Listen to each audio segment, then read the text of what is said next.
2 years ago, South Sudan became a new nation, having won its independence from Sudan.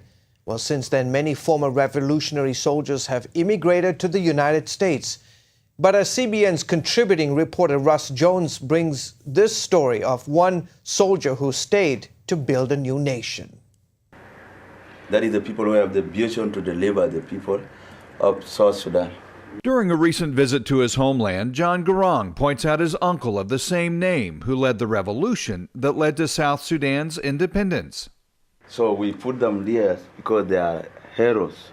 They've given us freedom. As one of the lost boys of Sudan, as they are often called, Garang was separated from his family as a young boy in the 1980s to fight for his nation's freedom from extremist Muslims. But 13 years into his military service under the command of his uncle, Garang heard the gospel message for the first time. Leaving the battlefield, this lost boy of Sudan enlisted in a new army, taking on a new fight. And that decision led him to Kenya. God is in this room. When I was here, I seen great vision, and I seen what God doing in this place. It was in room number 4 of his dorm at the Bunguma Bible School. Garang absorbed all the Bible knowledge he could and received a calling to build leaders using biblical principles. This place is powerful, my brother, and that is where I give my life. It's in these hallways of higher education in Eldoret, Kenya, that Sudanese students have come from far, far away from home so they can learn new skills to go back home to South Sudan to build a bigger and stronger nation.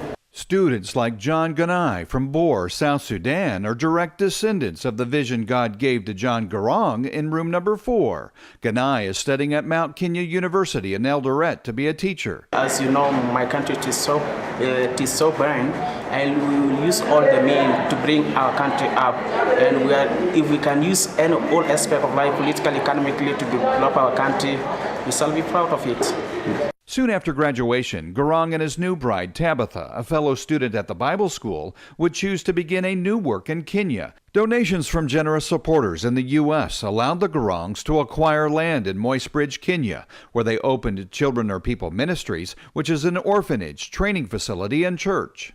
But even with a strong faith, John Garang admits it's a daunting task as he carries the weight of a nation on his back. I'm fighting a different battle, but the word of God says, my burden is easy.